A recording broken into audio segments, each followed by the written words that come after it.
Smith. Great. Welcome to the Nutrimedical Report for June 2nd, 2009, and we've got an amazing panel put together. We're continuing to focus on the latest changes on the H1N1 flu, and we have a remarkable panel today. We're going to touch on lots of issues. Dr. Rebecca Carley, Dr. True Ott, Alexander S. Jones, NIH whistleblower, and at the bottom of the hour we'll be joined with a update from Jane Bergermeister on the Baxter lawsuit going on in Europe. We're going to connect to Vienna, Austria. Coming up in hour 3, EIR, Harley Schlanger, Executive Intelligence Review, latest update on what's happening with the world economy, the controlled demolition of the world economy, all by design, leapfrogging forward to a world identification, world cash system. And then, of course, they'll have local divisions of that. But the fact is that they're moving forward to controlled demolition of the economy. We're going to hit the wall with multiple things converging this fall.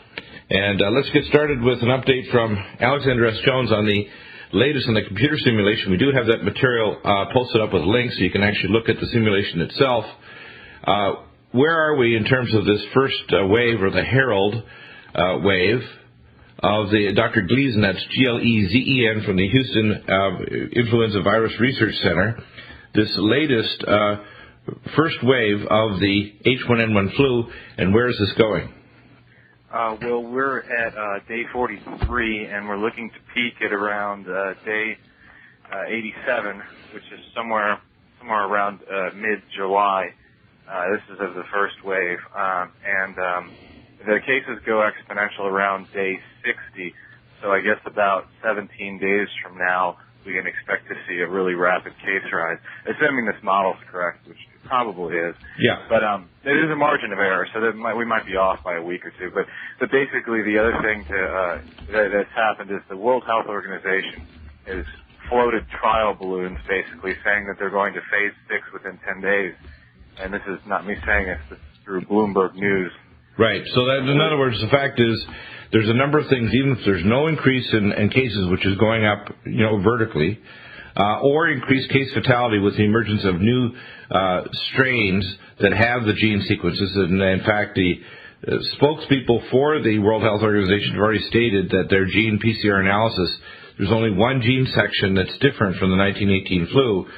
And if it requires any minor changes in increased case fatality rate, it's probably, according to Dr. Gleason in his interviews recently, going to turn into something at least as lethal as the 1957 Asian flu, which killed 77,000 Americans. This would shut down everything in the society, people.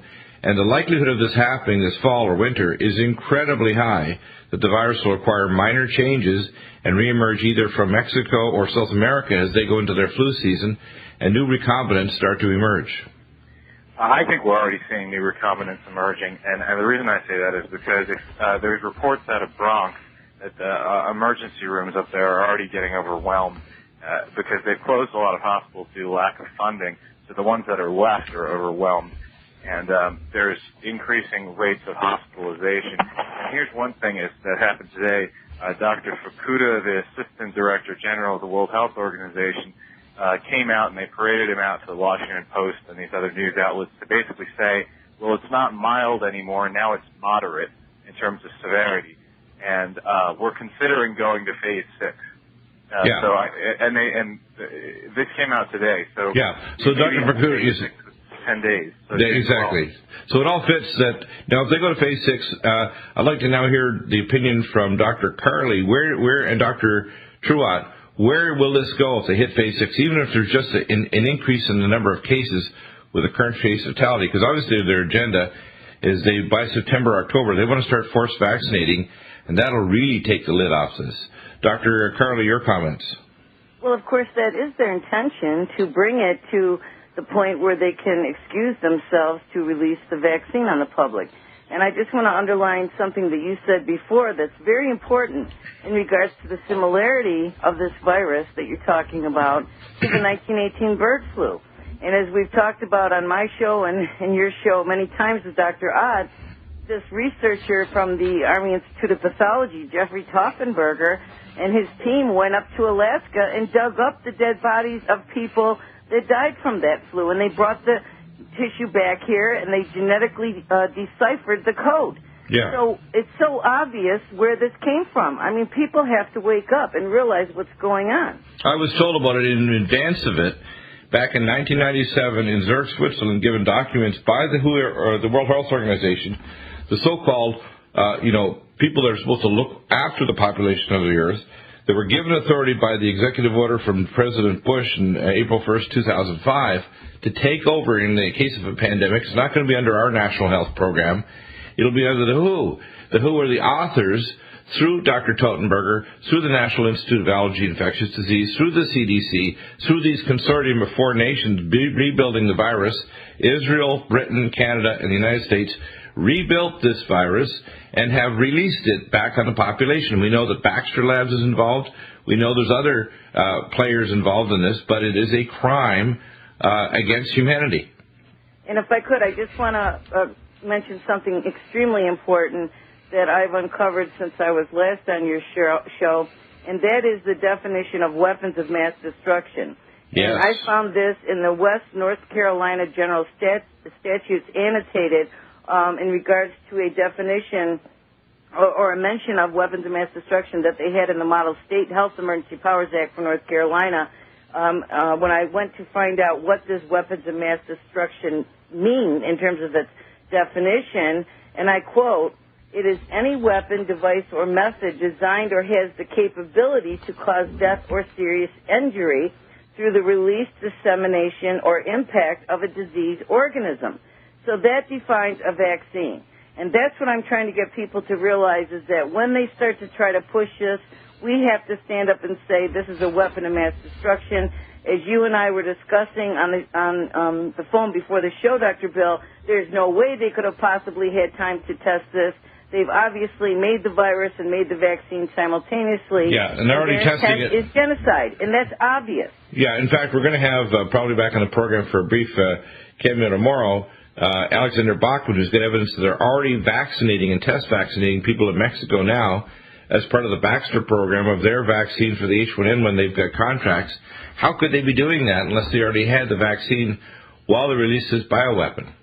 Exactly. Yeah, that's what's yeah. Dr. Ott, your comments on this, because we're now getting ready. You and Alexander and Jane Bergermeister and others have been working so hard to try to put together this injunction. I hope to present it on Wednesday evening in our conference call, because I'm one of the leaders now of the jurisdictionary. We need to get this injunction filed in multiple countries, states, federally, against forced vaccination, because when they go to Pandemic 6, they literally could trigger, if they had the vaccine now, they could trigger forced vaccine 10 days from now when this Pandemic 6 happens, couldn't they? Well, absolutely, and I refer back to a documentation uncovered in the 1950s, produced by Hitler and Himmler of the Nazis, and basically when Hitler went into his bunker, there was a select group, evidently, of scientists that were repatriated into South America, into Brazil, to keep the eugenics movement alive and well. Now, again, it all goes back to Darwinism. The Nazi model is basically to remove from the earth billions of inferior bloodlines, okay? And guess what? The funds that went into that eugenics program were centered right in New York State. New York City itself, Wall Street, Rothschild / Rockefeller money, through Planned Parenthood, of all things. I put the pieces together. This is what's being funded. This is the funds that came after it came to Totenberger to design this deadly virus to be used primarily in the South and Central America. The devastation will be largely in the Hispanic community and into the Native Indian communities. I'm telling you. If this virus starts to peak and take off during the fall in South America and the Southern Hemisphere, it'll cause more death and destruction there first. We'll be back in just a moment. Dr. True Ott, Dr. Carley, Alexander S. Jones, stay tuned.